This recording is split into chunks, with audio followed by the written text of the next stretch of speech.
نبی علیہ السلام نے دروازہ بند کیتا ہے، آپ نے گھر بیٹھ کے فجر دی نماز ادا فرمائی. بس بخار دی شدت اسی طرح آئے. سیدنا علی عباس دروازے پہ آئے، دروازہ کھٹکھٹا ہے. اماں جی عائشہ نے دروازہ کھولیا. علی عباس اندر داخل ہوئے. فرمایا محبوب جی طبیعت کیسی ہے؟ فرمایا ہے عباس و علی کچھ بہتر نظر آ رہی ہے. بس گفتگو فرمائیے تے خیریت پوچھیے تے باہر تشریف لے گئے. صحابہ کرام دوڑے آئے علی عباس کے پاس. فرمایا ہے علی عباس تسی اندروں حضور دی زیارت کر کے آئے، دیدار کر کے آئے، پوچھ کے طبیعت آئے، سناؤ کیسی طبیعت ہے؟ حضرت علی فرمان لگے طبیعت من تے بہتر نظر آ رہی ہے. فرمایا سیدنا عباس نے اے علی میں بنو ہاشم دے بندے دنیا تو جاندہ ویکھے نے، میں حالت ویکھ آیا حضور اج نہیں کل بس 2-3 دن اندر میں لگتا ہے کہ رسول اللہ صلی اللہ علیہ وسلم سنو جدائی دے جان گے. صحابہ کرام دی کیفیت کی ہے. بار ربیع الاول مدینے کا بار ربیع الاول پیر محل کا بار ربیع الاول.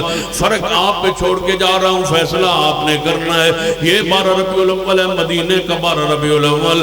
بس چند لمحات گزرے سیدنا صدیق دروازے پہ آئے. فرمایا اجازت طلب فرمائی، اندر داخل ہوئے. فرمایا نبی پاک نے یا رسول اللہ طبیعت کی سناؤ. فرمایا ابو بکر بہتر نظر آ رہی ہے. فرمایا کئی دن ہو گئے میں اپنے گھر نہیں جا سکیا جڑا مدینے پاک تو باہر گھر رہے. میرے بیوی بچوں تے موجود نے، اجازت دیو تے میں جاواں تے پھر نہ گھر والوں مل کے آواں. کئی دن ہو گئے تہاڈی تیمارداری واسطے مسجد اندر ہی موجود ہاں. فرمایا جائے ابو بکر جاؤ تے جلدی واپس آ جانا. فرمایا ٹھیک ہے محبوب جی.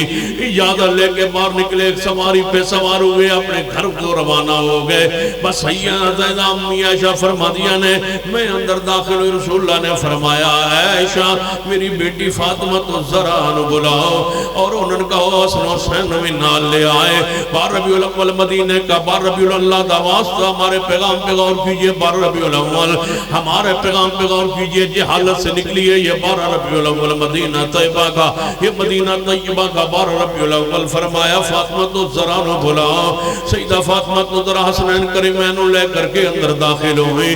دعائے حسنین کریمین حسن و حسین جنت نوجوانوں دے سردار، جنت شہزادے حسن حسین نبی پاک علیہ السلام کی چرپائی دے پائے پکڑ کے بیٹھ گئے. سیدہ فاطمہ اوپر کھڑی آنے تے فرما دیا نے ہائے میرے ابا دی تکلیف اقربا، ہائے میرے ابا دی تکلیف، ہائے میرے ابے دا بخار، ہائے میرے ابے دی شدت تکلیف دی بیماری دی کیفیت. فرمایا نبی پاک نے فاطمہ آج بیماریاں لگتا ہے مک جان گیاں. حضور فرما رہے ہیں آج بیماریاں ختم ہو جان گیاں، آج تیرے بھی تکلیف غم ختم ہو جائے گا. سیدہ فاطمہ تو ذرا نو نیڑے ہون دا اشارہ کیتا ہے. سیدہ قریب ہوئیاں فرما بیٹا لگتا ہے تیری میری جدائی دا وقت آ گیا ہے. سیدہ فاطمہ رون لگ بھئیاں. 12 ربیع الاول فاطمہ رو رہی ہے. مجھے بتلاؤ پیر مال والو میں خوشی کروں، جشن مناؤں، مٹھائی تقسیم کروں، جناب موٹر سائیکلان دے پچھو سلنسر نکال کے ہوٹنگ کراں، مرد عورتیں کٹھے کر کے وہ حیاتی بھی حیائی گلیاں چوکاں چنامچ کراں، یا سیدہ فاطمہ کے قدموں میں کھڑا ہو جاؤں. سیدہ فاطمہ رو رہی ہے، سیدہ فاطمہ رو رہی ہے. سیدہ فاطمہ کی آنکھوں میں آنسو ہے. 12 ربیع الاول ہے مدینے کا ہے. فاطمہ رو رہی ہے، فاطمہ رو رہی ہے، فاطمہ رو رہی ہے. جنت کی شہزادی رو رہی ہے، خاتون جنت رو رہی ہے. پیغمبر فاطمہ ان فاطمہ تبذات منی فمن آذا فقد آذانی. فاطمہ محمد دل دا ٹکڑا ہے، جنہیں فاطمہ تکلیف دیتے انہیں من تکلیف دیتے، جس نے فاطمہ ناراض کیتا انہیں من ناراض کیتا. یہ ہے وہ فاطمہ جو رو رہی ہے. ربیع الاول دی 12 اتفاق ہے محرخین کا حضور وفات پہ 12 ربیع الاول. اگر 12 ربیع الاول ہے تو پھر مدینے کا 12 ربیع الاول. یہ ہے مدینے کا آل بیت کا 12 ربیع الاول.